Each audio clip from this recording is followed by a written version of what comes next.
Hello, ladies and gentlemen, Deja Vu here, bringing you a commentary of the IEF, the International Esports Festival. This is going to be between Boxer and White Should be a lot of fun. I'm going to keep trying to bring you some games from the IEF. I'm going to do this one. Next, I'll also be doing Stork versus Hydra, and later today I'll also probably try and get out Savior versus Pusan from the Pro League. That was supposed to be a pretty sweet game, and whenever they get released, I will definitely be doing all the games from KT versus SKT1. So look at those for those in the future. Yeah, it's been a little while since I've done a commentary, almost a week now, because Deja Vu here got seriously ill with the swine flu. That's right, I got H1N1. So I've been more or less out of commission for the past week. I haven't really gone out of the house until today, or really done much of anything. So yeah, I couldn't really speak either, so I couldn't even do this. So I've been playing a lot of StarCraft at least. So at least I've been trying to get a little bit better. So instead of being a vapid or worthless incompetent, I'm just a worthless incompetent. So, you know, getting rid of those adjectives. Maybe sooner or later I can become a just worthless. That's the goal right now, is trying to just become worthless. But anyways, this is Boxer and White Boxer in the 12 o'clock in green, White in the 6 in yellow. White I think he's Ukrainian, I want to say. Not positive on that, but looking at the flag and his name, I think that was I think that's Ukrainian, and clearly his name comes from playing off of the great Nara. The Dreamer Toss is what White is playing off of. I don't actually know White his playstyle in particular. I know he's a very good foreigner player and everything, but I don't really know his playstyle, so I don't know if he is the great cheese master that Nara was.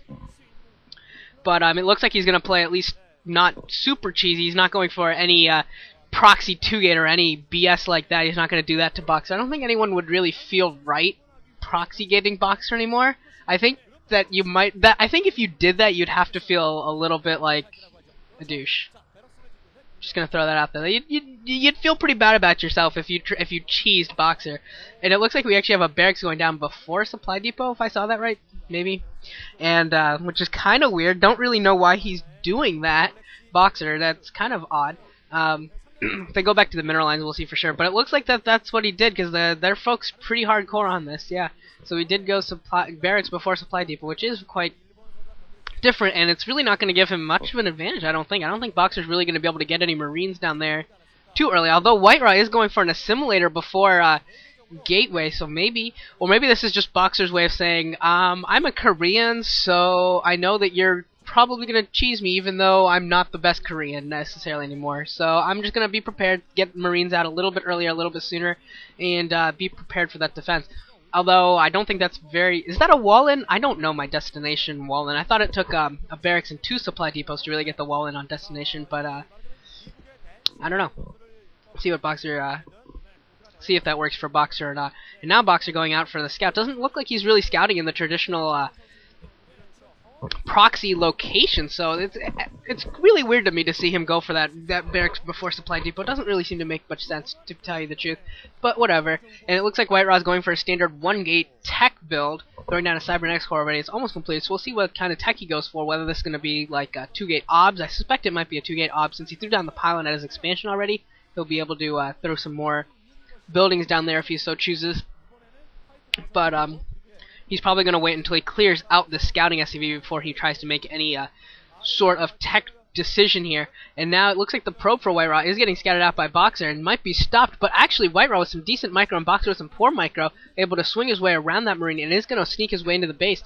And if that is not a complete wall, which I don't think it is, he's going to get a... no, yeah, he got a third supply depot. Okay, so that is going to be a wall, so he's not going to give up too much information. Just allowing your opponent to know how many... SCVs are on gas, or especially if you were going for a 2-factory push with Boxer is not, but that can be a ton of information, and it looks like there's only 1 SCV on gas right now, so we are going to see a pretty quick expansion. It looks like an SCV is already setting up in order to take that spot. And I think Boxer might even be checking the 10 o'clock position, checking for proxies. That's another popular location for proxy tech. You do see sometimes robo bays with support bays in that area for quick reaver drops, and sometimes some other things there as well. I think I've seen someone actually hide citadels and Templar archives in there before. Here comes a Dragoon for White Raw, going to try and put on a little bit of pressure. A couple Marines there to waiting for him, and with some proper micro, he might be able to take down both of these Marines. It looks like he's going to be able to take down both of them, and maybe even stop the SCV from producing the bunker. That's what he's trying to do. I'm not sure if he's going to be all that successful. That bunker is nearly complete. It takes a lot of shots from a Dragoon to stop an SCV, and yeah, he is not successful here at all in terms of stopping that. So more SCVs coming off the line, going to be able to do a lot of damage to this. Oh, and the Marine does get into the bunker, so that Dragoon's not going to be able to do much more of anything. 2 Dragoons now outside. Once range completes, which he is researching, once that is completed, he'll be able to outrange that bunker and start taking shots at it from his own, not his own, but from the bridges themselves. So we'll be looking forward to that as well, to see how much damage he's able to do, how early that tank comes out.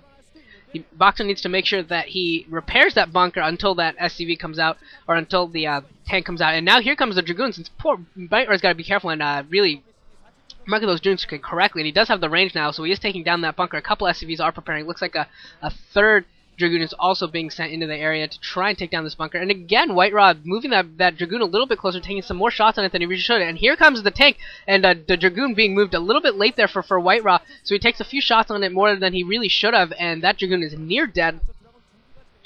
But he does manage to save it, but this harassment is going to end, and Boxer actually gets his expansion up at about the same time as the Protoss, or actually earlier.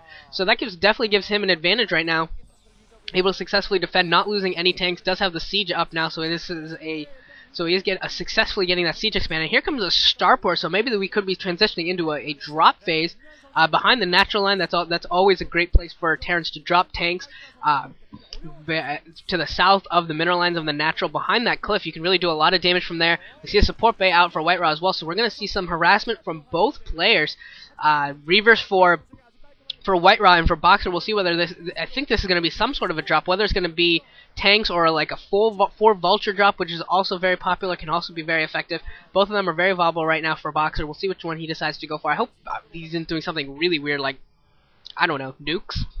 Which, if it's Boxer, you never know. Boxer is the kind of guy who would just be like, you know what, I'm bored, let's just go for nukes. Okay, Boxer.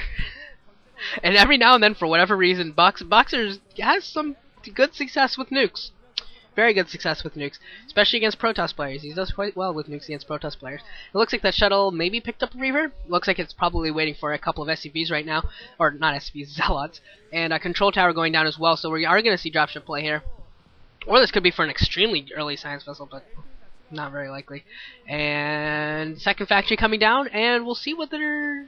Yeah, it looks like he is going to go for a 2 siege tank drop. That is my suspicion here, because he's sending a couple siege tanks home right now to the top of his ramp, where they should be able to get picked up quite easily. And the Reaver is going out. The shuttle with the Reaver is moving out. It's got a couple of Zealots in it as well to try and take shots from the sieged up tanks, and then he can try and, with some good Reaver micro, can really take out a lot of tanks. And we've seen it before where some good Reaver play can really pretty much end the game right there and put you in such a huge advantage that there's almost no coming back for a Terran player. It looks like Protoss is also going to try and take the base at the 7 o'clock position. Here comes the Reaver, going to get a couple kills here. I think 2 or 3 kills there. Another Scarab going off, going to get 1 more kill, so I think it's got 3 kills right now. 4, see if it's able to get any more. Could maybe shooting at that Vulture right now, but that's going to be a dud, I think. Yeah, big time dud. And able to get a 5th kill right now, so that Reaver actually doing a lot of damage right now. 6 kills, still taking shots, and Boxer doesn't look like he's really responding to this really well. Getting, finally moving a siege tank into a better spot here. But I think if he's got a couple Zealot bombs, he could actually probably try dropping the Zealots on each of the tanks. And here he goes. He is going to try this Zealot bomb. And there's the Reaver going to take a shot at one of the tanks. The tank is almost down. Both Reavers still in play right now. And with that, both Zealots still in play, sorry. And the Reaver gets another kill on an SCV. And this tank is going to go down as well. So Boxer's losing control of his natural. 5 Dragoons, a Zealot, and a Reaver inside of his natural. And if that Reaver gets another couple Scarabs off here on this tank, that could spell the end for Boxer here. Or really early end, and there's a Wraith actually produced, going to stop that shuttle play pretty effectively here, but White Raw has speed for that shuttle, so he's going to be able to maybe stick with it a little bit longer than we normally would be able to, especially with the Dragoons in the area able to provide some air support. And Boxer's been